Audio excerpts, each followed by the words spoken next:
Today's episode of the Bleav in Steelers show is brought to you by BetOnline.ag. They'll take care of all of your gambling needs. A lot of NFL futures to wager on. If you want to place a bet on any of the sports action, BetOnline.ag is the place to do it. Use our promo code Bleav. That's BLEAV. You can see that on your screen right now to receive your 50% welcome bonus on your first deposit.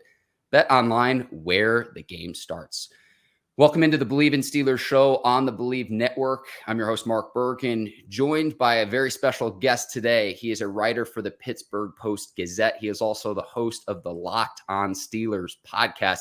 Very excited to welcome in Chris Carter. Chris, I Bleav this is your very first show since you got engaged, so congrats to you. Thank you for coming on here as a guest of the Bleav in Steelers show this morning. Well, thanks for having me, Mark. I was glad to have you on Locked On last year. So glad we could do this up. You do a great job with you and Ike on this channel. Absolutely. Absolutely. Training camp gets underway this week, Chris. Yes. And where I want to start is this. I'm going to leave this very open-ended, and we'll go to specific players, specific positions. What's the biggest storyline for you for the Steelers heading into training camp? Woo. So it's funny. I've been thinking about this a lot because I think it's a combination of you want these rookies to really come off strong. Broderick Jones, Joey Porter Jr., Keanu Benton at the top of that. But I'd also say that the biggest story is still Kenny Pickett. And it's not because last year it was just, what will Kenny Pickett look like? Will he be able to stand up? Will he be able to do anything? Will he be the first string, second string, third string, whatever? This year we kind of had more of a sense. And now it's more like, all right, how good will Kenny Pickett look compared to last year? How much smoother will he be? How much more advanced will he be in his progressions? How will he look when the Steelers are when you're seeing the Steelers work with their receivers and much more in sync? And how much will that pay off going into the season? There are those out there that think that Kenny Pickett won't do anything. I think that Kenny Pickett will just kind of look like how he did as a rookie, and that'll be it. But then there are those out there who think that he's on the edge of being something special, and all he has to kind of do is kind of lock in, build chemistry with his receivers, and get there. I'm more on the side of the latter. I covered him in college when he played at the University of Pittsburgh. I saw hit all the work that he put in. I talked to a source of mine that was close to the team that told me how even last year, while he was the backup quarterback and he was trying to figure out ways to get reps to understand what's going on with the first team, he would come to the facility before practice and he would privately just go over the play sheet they were working on as if he was on the first team. And then he would go to workouts and then warm-ups and then the actual practice that everyone else is doing. Kenny Pickett is a worker, and he's put in a ton of work. He only took like 2 weeks off this entire offseason, 1 week after the season was over, and then another week when he was getting married. And that's kind of where he's at. Now, the question is, how will that work pay off? We'll find out as they report to camp on Wednesday. Chris, what I wanted to ask you, when you were covering Pickett in college, what was it with the jump in production that you saw in his final college season compared to his previous seasons as the Pittsburgh quarterback? Like, what was it in the jump in production that you saw on the field as a player that led to him having a terrific final year at Pitt, and then that leading to, hey, I'm going to be a first-round draft pick for the Pittsburgh Steelers? Truly, Mark, I always thought it was this. I thought it was because his receiving core finally delivered. And for those who don't know what Mark's talking about, Kenny Pickett in his 3 years leading up to his last season at Pitt had 12 touchdowns and 6 interceptions, then back-to-back years of 13 touchdowns and 9 interceptions. Shout out to all the Pitt fans out there who love 13-9 jokes. But in his last year, that went up to 42 touchdowns and just 7 interceptions. That broke Deshaun Watson's ACC touchdown record, and it did surprise a lot of people. But the biggest difference, I don't think it was as much Kenny Pickett. He was sharper that year, but the biggest difference was Pitt's receiving core took a huge boost with Jordan Addison stepping up that year. If you go back and you look at 2020 and the season records and look at like Pro Football Focus, I still believe Pitt had the most drops of any receiving core in college football in 2020. They switched receivers coaches, and that led to some success because the steep receivers became more consistent. Even guys like Taysier Mack, who was more of a second and third receiver, Jared Wayne, guys like that, they were more consistent. And with Jordan Addison leading the way, Kenny Pickett just exploded. He had a lot of talent with him. And I think it was just he had better options to take advantage of what he was seeing on the field. Kenny Pickett was a warrior, even when he was getting those 13 touchdown, 9 interceptions years, where he was having to force a lot more passes because there were plenty of touchdowns dropped. I covered the 2020 season during the COVID year. There were about I'd say at least 3 games that they lost that they could have won had their receivers just caught the ball more consistent. And we're not talking about winning combat catches. I mean, wide open, Kenny Pickett read the defense, and it was just a simple drop. And it was like, man, that's rough. But in 2021, it still happened a little bit, but it didn't happen nearly as much. And I think you just saw the explosion of his numbers because of the wide receiver group's success. And Kenny Pickett, beyond all else, he is a leader. But beyond his talent, beyond everything else. And one thing that happened, they lost to, I think it was Western Michigan in like week 3 of the season or week 4 of the season. And there was just all sorts of despair. Everyone's like, well, this isn't going to be a special year. Pitt's still, average and isn't going to do anything. And then Kenny Pickett and Damar Hamlin, by the way, as a group, they called a team meeting and they said, this will not happen again this year. And they then went on a tear. It brought focus to the team. They were able to push forward. They ended up getting they ended up winning the ACC that year in the ACC championship. Also, I misspoke. Damar Hamlin did it with him the year before in 2020 when they kind of needed to rally from another point. But Kenny Pickett was the leading force in the 2021 year. That leadership cultivated a culture that is still permeating at Pitt. They won 9 games last year. They hadn't won 9 games in 2021 since like the 80s. So wow, Kenny Pickett did a lot of things special for Pitt, and I think he'll do a lot of things special for the Steelers. There's more than meets the eye with Pickett from his collegiate production than just the fake slide for any of the casual viewers of the Bleav in Steelers show here. For me with Pickett, it's so much his development as how that ties with Matt Canada in year 3 as the Steelers offensive coordinator now in the final year of his deal with the Steelers. So I'm already on record saying this. If the Steelers offense sputters at all this season, he's going to be the inevitable scapegoat. And it's as simple as his contract runs out and you renew in 2024. But I guess the glass half full perspective for me would be this in keeping Canada. Pickett likes Canada. He's on record as saying that. Mm-hmm. And to me, it's like, remember, and he helped recruit Pickett to Pitt back in the day as well, if we want to go through history. And I also think about it from the standpoint of when young quarterbacks struggle in the NFL, it's the lack of continuity with coaching, whether that's offense coordinators, whether that's with head coaches. And had the Steelers brought in a brilliant young offensive mind or a brilliant offensive mind, and I know Byron Leftwich was a coordinator that was out there this offseason. I know there were rumors of Frank Reich is out there. Here was the issue. If the Steelers had brought in someone else to replace Matt Canada and that coordinator had success with Pickett in year 2, what's to say the Steelers wouldn't be restarting that same process all over again next offseason because Mike Tomlin is a defensive coach? And so this, to me, would be the glass half full perspective in retaining Matt Canada and retaining the continuity, the offense, the terminology, in building on that and building in confidence in a young quarterback. That's the glass half full perspective. That being said, Chris, the baseline has to be where you ended last season for the start of this season. There can't be a regression of what we saw in the first half of the 2022 season of, oh, well, that's where we're starting this year, because you bring in new blood, you bring in even more young talent, and on paper, the sum has to equal its parts. No, I agree. You cannot go backwards this year. I even think for Matt Canada, this isn't even about as much him trying to keep this, take a little bit of a step. I think the Steelers need to get to the middle of the pack of the NFL. This is still a defensively led team. You're absolutely right. Like, this is a team that needs to be a top 5 defense, and they're going to lead the way to a lot of the wins. But the offense does have to do more. Last year, they averaged about 18 points per game. That was good for 26th in the NFL. They need to get to the middle of the pack. We're talking 16, 15, 14 for this team to be truly competitive if the defense delivers in the way that we all expect. But here's the thing.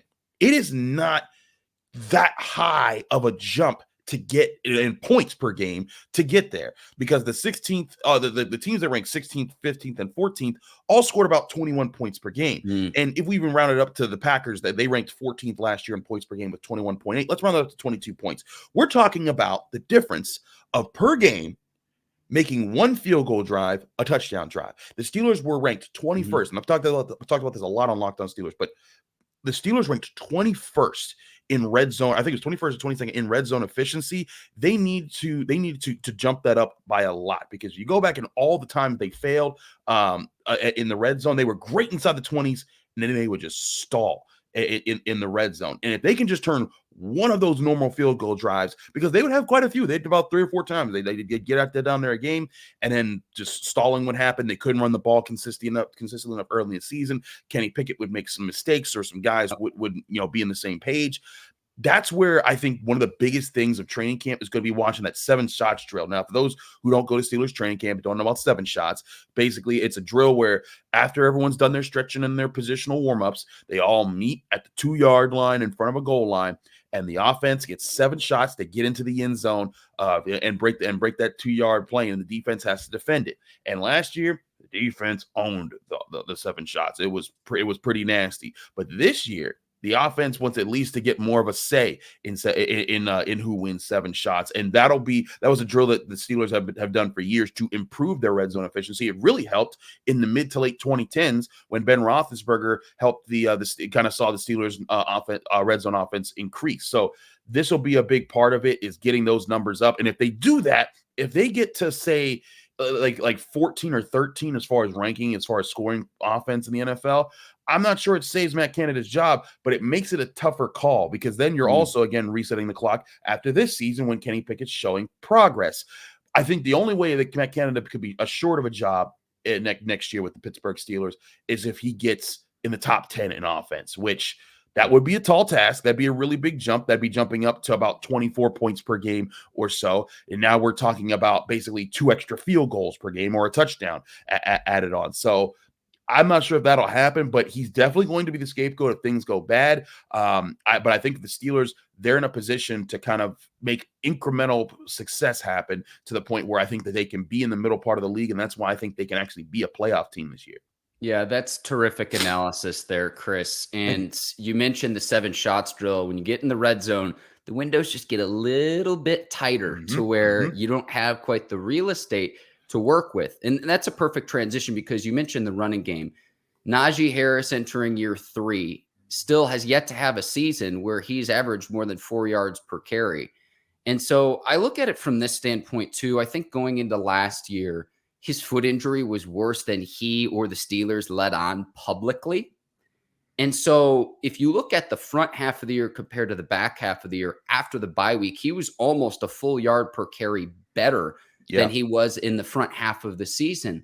Now, he has to, for me, it's like the 2 measures of success if he wants to get paid in a few years, because Steelers have 2 more years left on his rookie deal, and then a 5th-year option if they want to pick that up would be this: play in all 17 regular season games and then surpass that 4 yard per carry mark. Because the reason you spend a first-round pick on Najee Harris a few seasons back is when you were dead last in the league in rushing, but you've been in the bottom 5 in the NFL in rushing now for the past 5-6 seasons. Steelers haven't even been formidable in this facet of offense since Le'Veon Bell. And so if you want to help out Kenny Pickett, what better way to do that to establish the running game? And with Najee Harris specifically, I get that he's not going to be a speed demon, but every now and then they're going to need him to rip off a 40 or 50-yard run. I Bleav he doesn't have a carry in the NFL beyond 40 yards, if I'm not mistaken. And I know for a fact he didn't in the 2022 season. What better way to help out your rushing average is to say, hey, put your foot in the ground and run north and south. I think he did that on the back half of last season, but on the front half, he was dancing a little bit too much. Again, I thought he probably was injured and didn't let people know that publicly, but the Steelers have to get the running game going, and it's not flashy to talk about to say, let's establish the running game. Let's win the turnover battle. Let's play stout defense. But that can win you a lot of games. And when you're talking about when the margins are razor thin in the NFL compared to the college game, that's one facet to help the Steelers achieve that, of to get better on offense Najee Harris, especially Chris, long-term, if he wants to get paid, if he wants to stay in the Steelers uniform, it's a big season for him in year 3. It's a huge season. I mean, we just saw Saquon Barkley just got a deal finally after that. And that's for Saquon Barkley. What are we talking about here? Like, there's running backs are having a hard time getting paid in the NFL.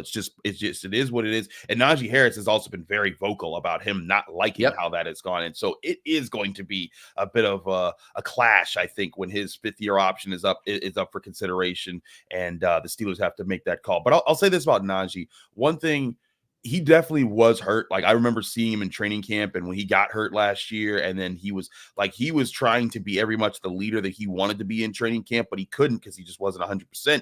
And then you're right, he wasn't hitting the holes the right way. But also, I think on top of having a steel plate in his shoe, which is what I was right there when he told us that, like after like the midway point of the season. But also, he didn't trust his offensive line, and rightfully so. Yeah, why would he, Chris? I don't mean to interrupt you, but there's a reason why you get a lot of fresh blood and Isaac Seumalo, why you draft Broderick Jones. But please continue, because that is another point of all this. Is not to put all of the blame on Najee Harris, but look, I don't think it's a hyperbole to say that the Steelers had a bottom half of the offensive line, and honestly, probably one of the 10 worst in the NFL. But that's just my 2 cents worth. I agree, but I also think that offensive line came together a good bit in the last like 6 to 8 weeks of the season, and then when they did, you saw Najee Harris be like, "All right, I got holes now," and that was something he even kind of pointed out. He was like, "Y'all watching the games? Like, I'm getting hit in 2 yards in the backfield on average. Like, he wasn't getting as many opportunities." Najee Harris, and you brought up like he doesn't have top end speed, and I agree, but neither did Le'Veon Bell. Le'Veon Bell only had a couple like really long runs in his career, and when he did, it was because the offensive line the Steelers had back then was just killing people with Marquise Pouncey and David DeCastro and Marcus Gilbert, Ramon Foster, Villanueva, Kelvin Beach. They had guys on guys. Their 6th and 7th offensive linemen were going in free agency for like $50 million contracts, like Chris Hubbard and Kelvin Beachum. So I think it was a different time, but Najee Harris can very much be the type of back that Le'Veon Bell was. Even I think in the receiving game, I think Najee Harris, that's a skill that the Steelers need to work into the offense more. Another pressure to add on to Matt Canada. But Najee Harris, to me, he is going to be a much better running back this year. And I think that he's another guy that you can kind of bet on and say, like, I haven't looked at his future bets as far as what he's projected to have yards wise. But if it's at 1,200 yards, I'd take the over. I think that he is a guy that can get that kind of yards this year. I think they'll lean on him that much. And I mean, the last 2 seasons, there's 17 games and he's had 17 starts. He's been pretty durable, even with dealing with the injuries that he's dealt with. And I think he recognized that. The guy is also in impeccable shape. Like, one thing, it's funny, Mike Tomlin sometimes doesn't tell us everything as the media, but he'll tell other people. And I still cover University of Pittsburgh, and I was covering the basketball team when Jeff Capel, Pitt basketball. It's crazy how like sometimes things work like this, but he was just like, I got to visit the Steelers facility, and he was, I asked him, like, why is Najee Harris so special? And Mike Tomlin said, because that kid's here every morning at like 6 a.m. and he's grinding and he's working, and he still is right now. Like even as he's entering his 3rd year, he has not let up on the work ethic that's built him up to be who he was or who he has been in his career. And I think that he is going to, you're going to see that jump in production with Seumalo, with Broderick Jones, and also just with the coalescing of this offensive line. Like you were saying, they were terrible in the first half of the season. They were getting obliterated, but in that second half of the season, they figured out some things. James Daniels, Mason Cole, they got people on the same page. And now this year, I think they'll be much more on the same page. They've got some upgrades in the talent that's on the offensive line. And also you have a quarterback who knows how to work with them a little bit more, when to switch out of different calls, who has a little bit more control of the offense. Not a whole lot, still going to be on Matt Canada. I think trying to limit how much risk the offense takes so that the defense can still win the games. But all that will lead to more consistent running the ball, and that'll be a huge key for the Steelers in 2023. One thing I'd like to see Matt Canada do is use Najee Harris out of the backfield. I Bleav he's demonstrated the ability to showcase his hands. I think he's a pretty good pass blocker as well. So using that facet of his game, and if I'm Najee Harris's agent or an agent for another running back, I'm saying, if I'm a do-it-all back, I think I would market my client as, this is now positionless football. Think about how the 49ers use Christian McCaffrey, where They can motion him into the slot. Think about how the 49ers use Deebo Samuel as a wing back. He's not a receiver. He's not a running back. He's a wing back. So I kind of think about it how we play positionless basketball now, where, Nikola Jokic is your de facto point guard for the Nuggets, even though he's a center. I think we might be heading that way in football, and it's more so about creating opportunities in one-on-one matchups where your skill position players can take advantage. That's how I would market it. No, I agree, because I also think it's not completely positionless, but defense, there are starting to be those mergeable positions where you're hybrid. A linebacker, right? Are you a linebacker? Are you a safety? Are you a slot corner? There's those guys that can play those intermediate positions in the middle part of the field.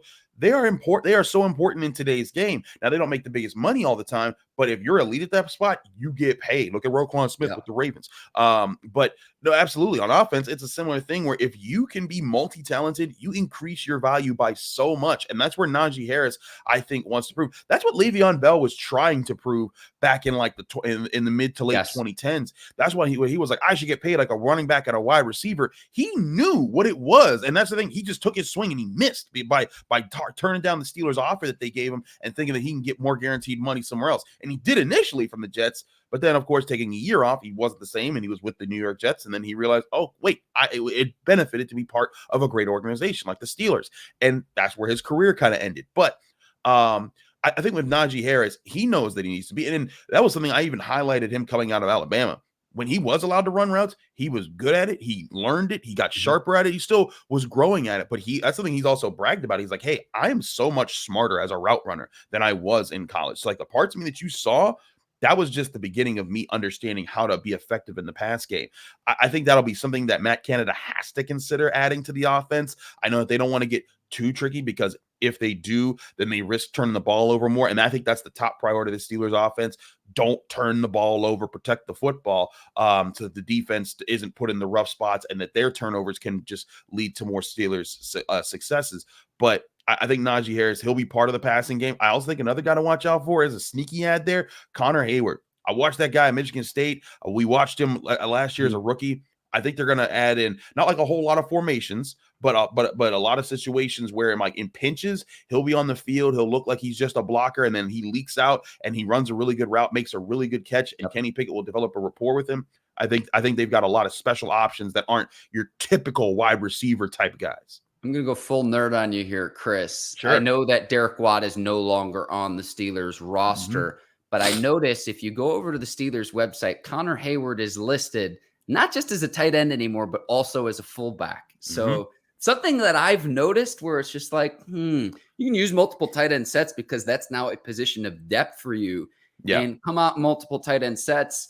If an opposing defense wants to put a bunch of DBs on the field, we're going to smash mouth and run the ball down your throat. And if you want to do vice versa, I think the Steelers have the tight ends now to say, we'll beat you in the passing game if you put a bigger, slower opponent on them. The mismatch problem, like this to me, it goes back to what I was saying earlier. On paper, there's a lot you can do offensively, but the sum has to equal its parts. If you're Matt Canada, Kenny Pickett, and really anyone on the Steelers offense, everyone is accountable there.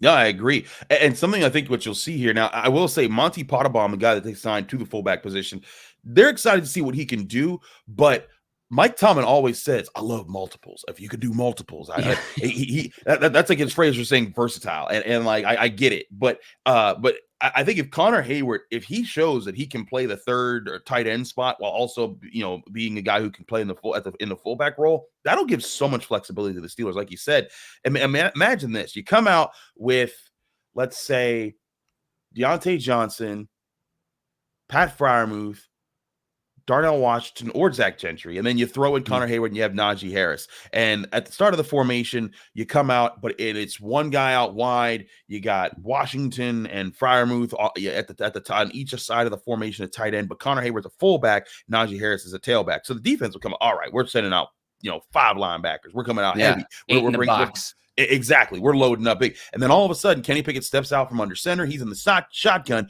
Connor Hayward motions out. He's in the slot. Pat Freiermuth bumps out. He's in the other. He's in the X position. And now you're shut. Wait a second. Wait. They're like 4 wide with like 2 tight ends there, and they still have Darnell Washington on the line of scrimmage, and Najee Harris is in the backfield. Okay, what are they doing here?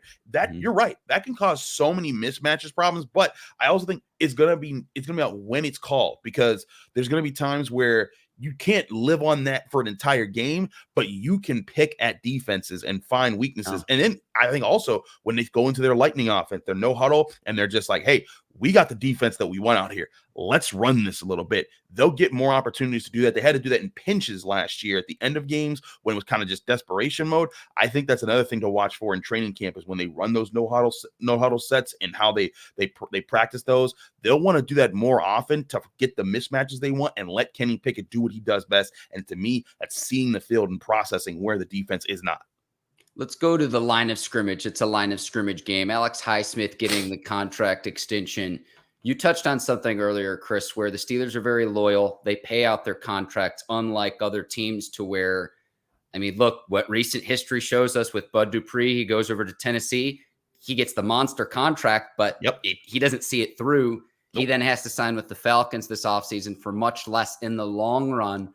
Whereas Highsmith maybe doesn't get as much as he would on the open market, but the fact that it's more than likely he'll see this through and he's going to be in a Steelers uniform for years to come, pairing opposite TJ Watt. Now it's, okay, Cam Hayward, who I fully expect to have a country club training camp, to meaning when he's out there on the field, you know what to expect. I don't think like I've seen some stuff, Chris, where they've said, Cam Hayward's fallen off. I don't think that's an unfair criticism, because Father Time is undefeated, but he's still playing at a very, very high level. So maintain Cam Hayward, because your interior is the most important, but you've got 2 great defensive players off the edge. We know what TJ Watt can do. If Alex Highsmith's going to get one-on-one opportunities again, coming off a season where he has 14.5 sacks, if he replicates that, playing at almost a Pro Bowl level, that's what I expect from him this upcoming season. I'm very happy. What I'm calling the wrath of Khan has continued. Omar Khan has been very aggressive this offseason, and this was like the last thing that I thought he needed to get done. And for me at this standpoint, Chris, it's like, let's just get to week 1, September the 10th, healthy, because getting Alex Highsmith in a Steelers uniform for several years to come is only going to help this team long term. No, I agree. I think that Alex Highsmith, I mean, I talked to Alex a lot in the locker room and during and after practices.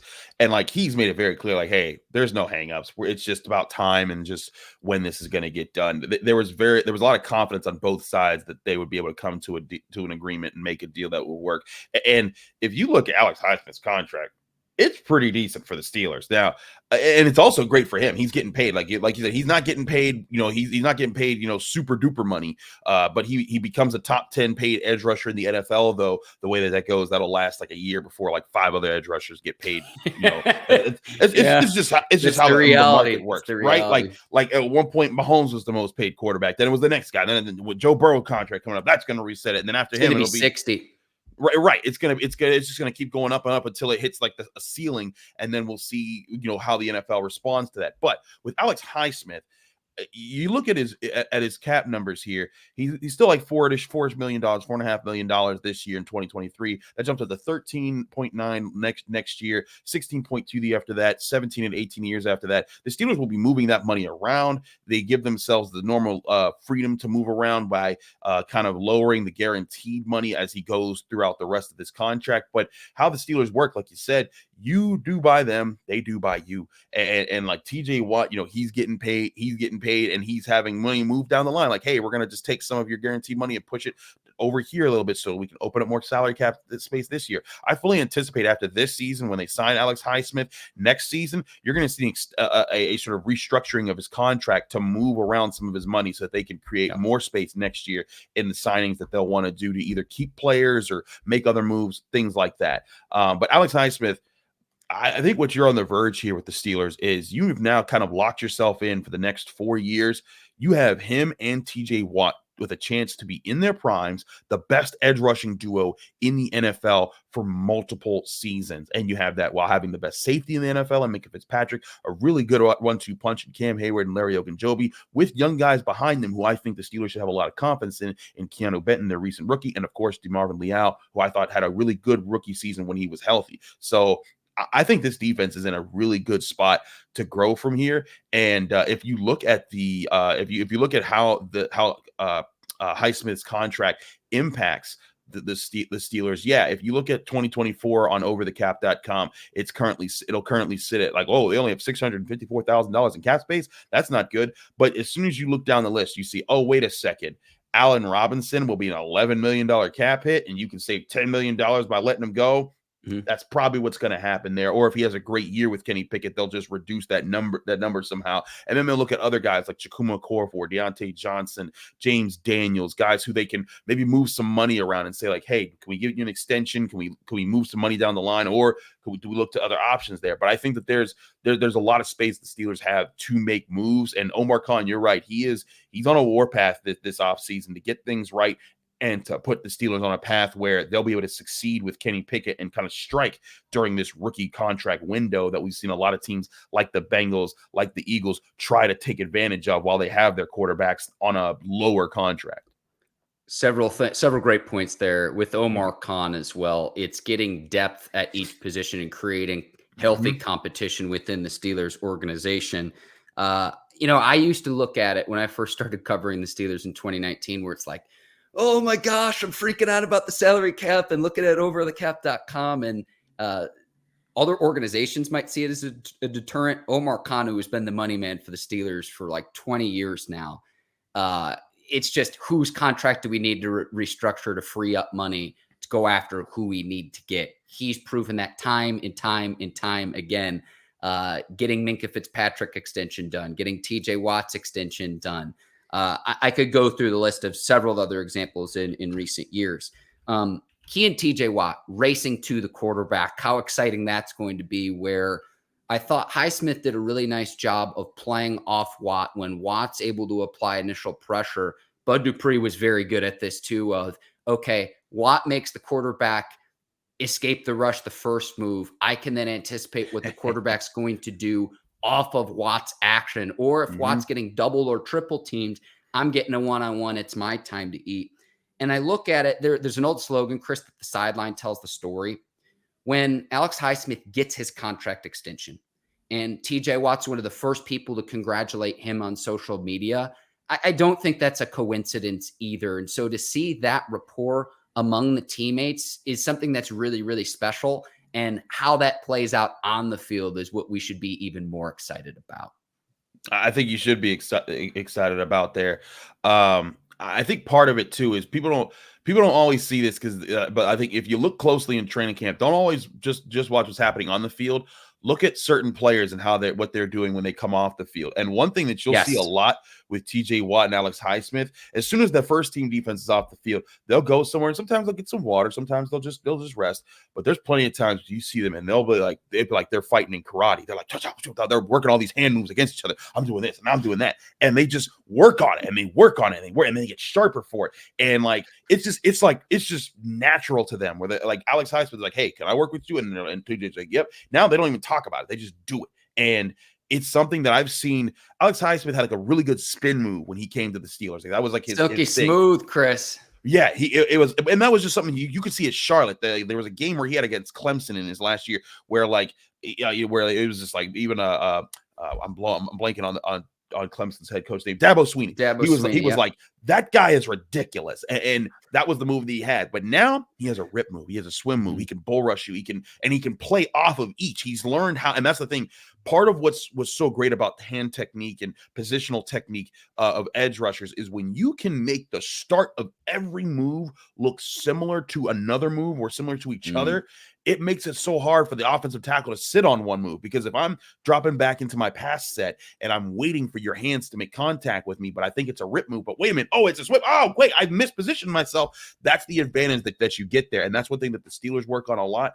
So you're right. But the factor of TJ Watt getting there first can help Alex Highsmith. But also, like you said, when your job as a pass rush unit, you want to create chaos. You want to create confusion, make the offensive line miscommunicate because they'll overcompensate for, oh man, we got to make sure TJ Watt isn't coming over this way and he's not doing this. And when they do that, sometimes they'll leave B gap wide open or A gap wide open. And then it might not be Alex Highsmith. It might be Cam Hayward. It might be Keanu Bennett. It might be DeMarvin Leal. It might be Larry Gojo. It might be anybody.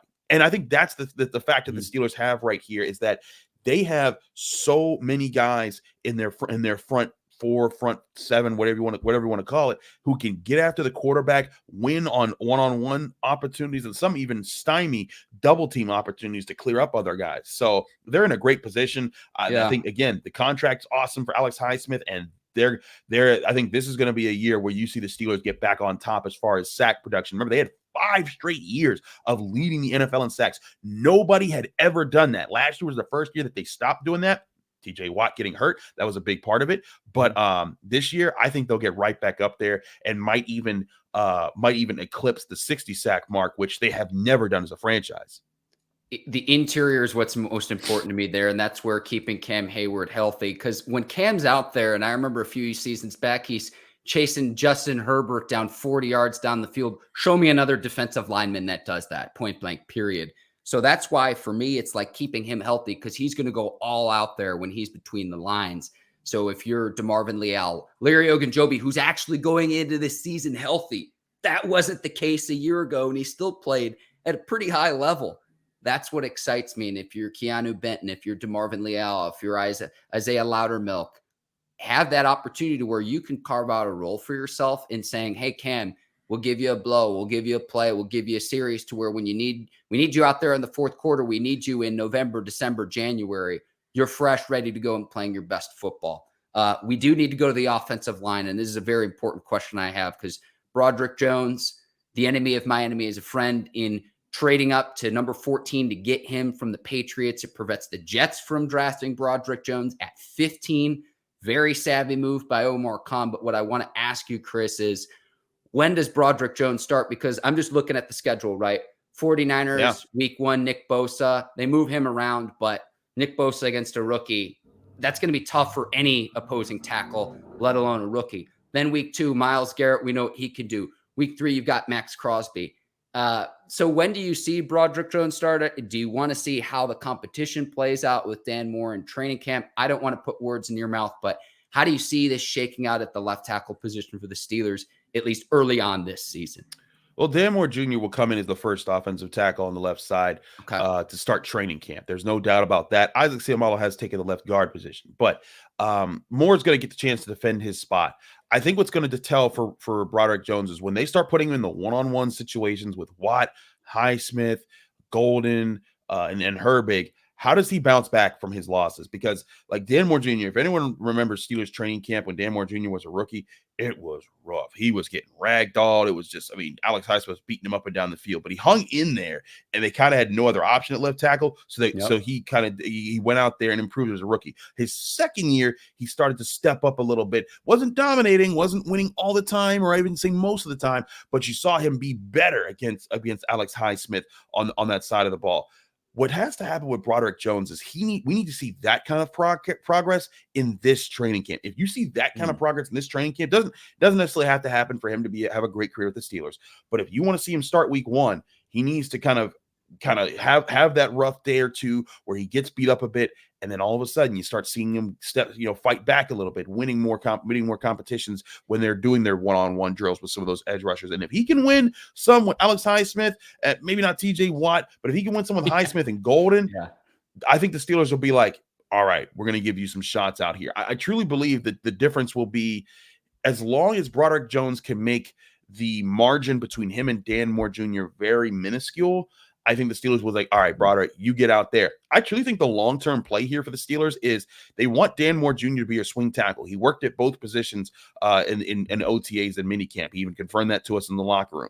I think the long-term play is Broderick Jones takes over left tackle, and then after this year, if Chukwuma Okorafor hasn't become a dominant right tackle, with his $13 million cap hit and almost $9 million you can save it, from letting him go or trading him somewhere else, they might be like, hey, Dan, you're our new right tackle, and move him over there, which I thought all along, Dan Moore is much more of a right tackle. He's more physical. He's more aggressive and going after and getting guys. He's less of a passive pass protector the way that they're hoping Broderick Jones can be. And that's where I think the long-term play is here. So I don't know if Broderick Jones starts week 1. He needs to be able to, again, kind of lose some of those battles and then bounce back against the Steelers' top edge rushers in camp. And if he does that, I think he puts himself on that path to start week 1. But if he doesn't, you'll see Dan Moore, I'd say, for the first month or so. And then similarly to Kenny Pickett, eventually they'll work Broderick Jones in there. They didn't draft him to sit on the bench for a year. They drafted him to see him work. Just depends on how he shows up this year in training camp.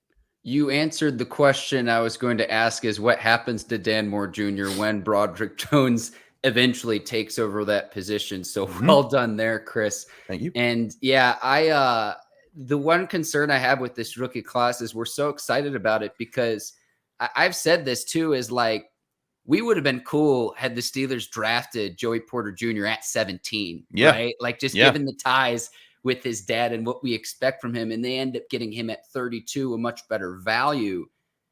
But my concern is I thought last year's rookie class played pretty well.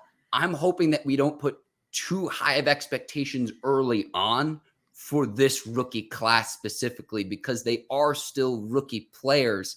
But look, it's almost like you get 2 first-round picks in one, because I know it's the 32nd pick, which was technically a second-round pick. Normally, that's a first-round pick. And again, you get a player who all Steelers fans would have been fine if they would have not made a trade and said, hey, we're going to take Joey Porter Jr. at 17.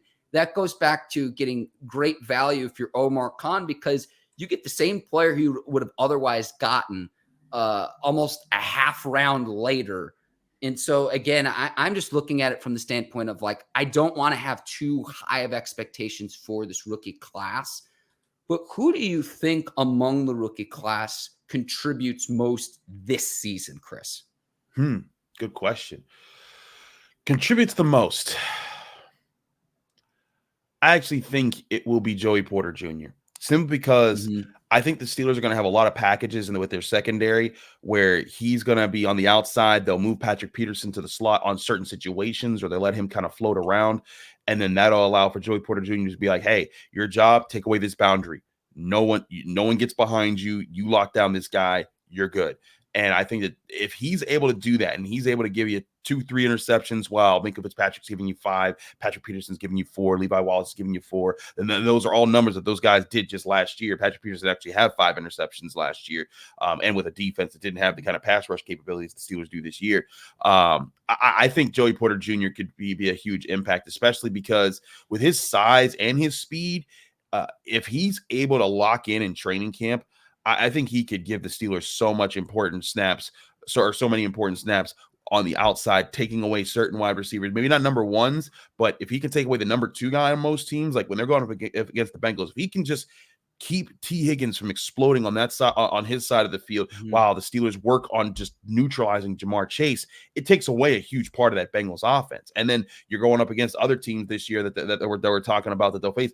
I think the Steelers can, if he can just do that, take away the second or third guy or receiving option on the field this year, he'll be such a huge impact, because then the Steelers can say, all right, you know what? We're keying up to stop the number 1 guy over here. They did that a lot last year. Like when they faced the Raiders and Devontae Adams, they had a whole scheme. It was funny. I asked Minkah Fitzpatrick and DeMonte KZ this, if they did the same thing to Adams that they did to another receiver that year. And they were like, they looked at me and they started to talk and they looked at each other like, no, we're not talking about that. And so I was like, they were like, yeah, we're you don't get that information, but at the same time, there are plans that they have in place. And I think it's the way that they shadow guys, and the way they discover their shadows, the way they disguise their the way they disguise their double teams. Those are all factors the Steelers take into play here. And if Joey Porter Jr. can factor into that plan, you will see a huge on-field boost. But do not sleep on Broderick Jones or Keanu Benton for that matter.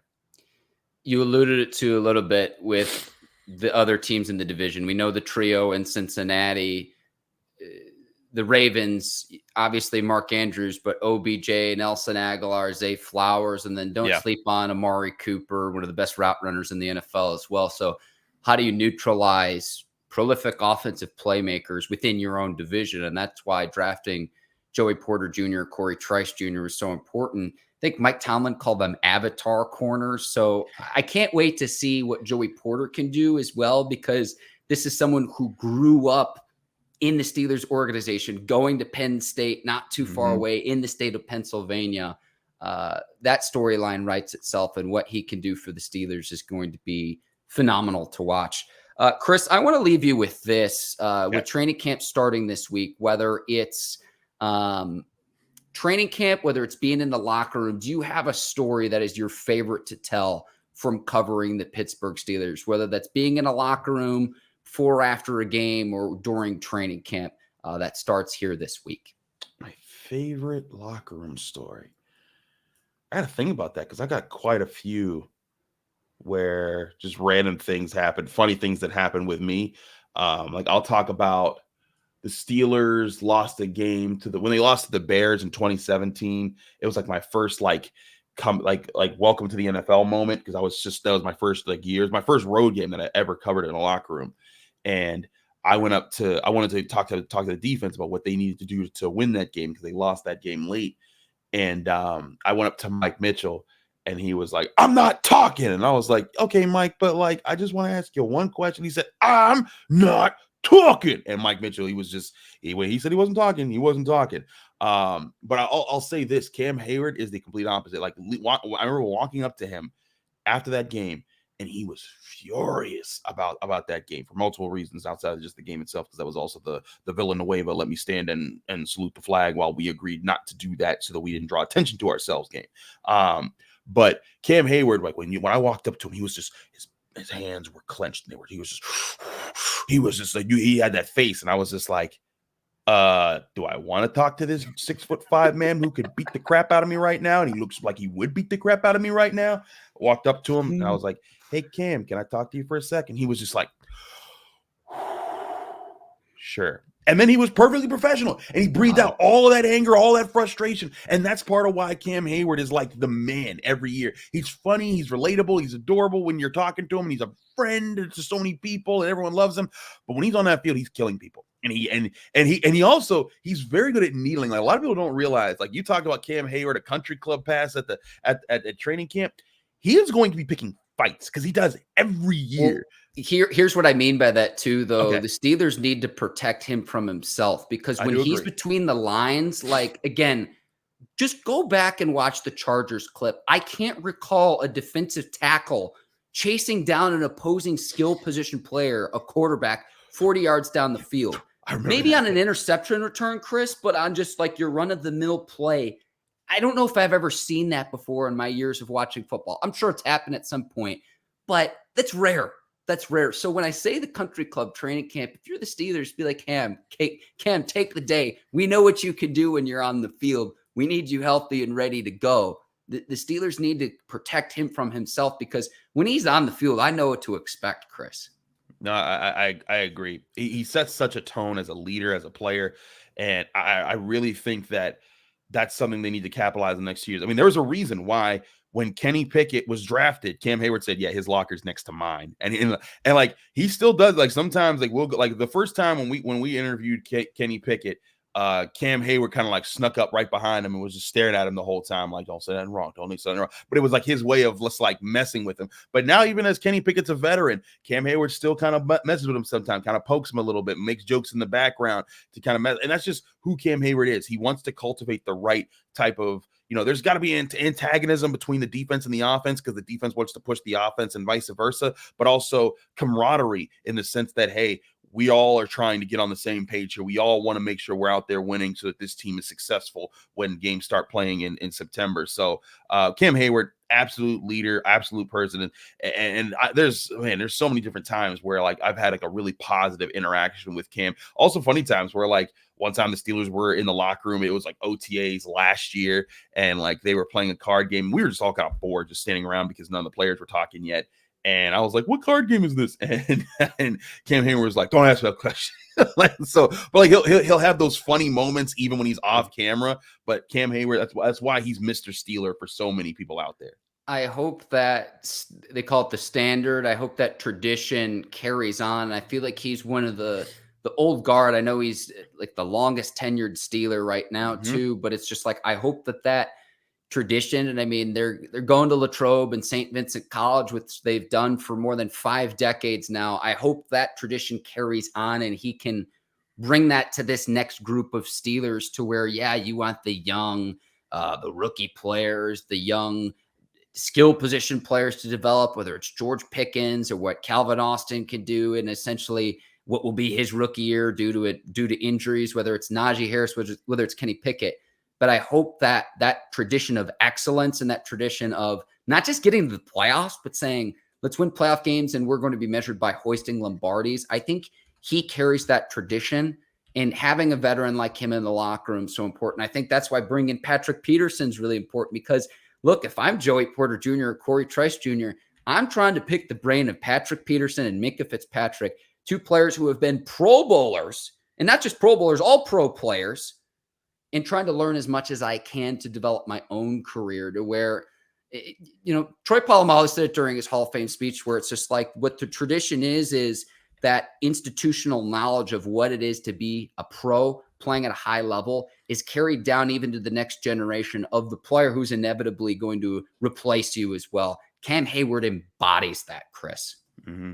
Absolutely. That's who he is. And that's what they need. They need guys like that. And they also need him to pass it down. Because I think one thing that you're seeing right now with Mike Tomlin, when we talk to him, Mike Tomlin generally is like it's just straightforward. I get my points across, and like he's a happy person because he loves his job. But this year, there's been a more pep in his step. And I think part of it is he knows he has the older leaders, and he has a lot of young guys who can become older leaders. And I think that's Cam Hayward's maybe biggest objective right now is beyond just playing great, beyond just bringing all-pro defensive tackle, make sure that there are other leaders that you cultivate so that when you do retire, the Steelers have flag bearers. Because I think that was the biggest thing they missed in their transition from the late 2000s to the mid 2010s when they kind of were able to go through their couple of 8-8 seasons was they didn't have James Ferriers and Troy Polomalus and guys that just set a tone that everyone followed in the locker room. They had talented guys. Le'Veon Bell, talented. Antonio Brown, talented as all get out. Even Ben Roethlisberger.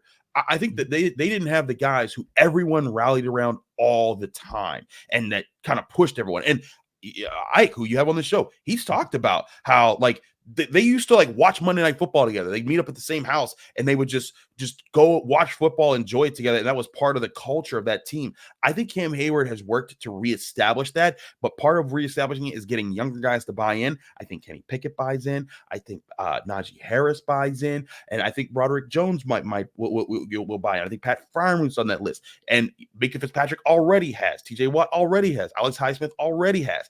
It's continuing that so that they have so many options for leaders and guys who are charismatic, morale contributors in the locker room, that there isn't any void of leadership even when 2 or 3 guys go down.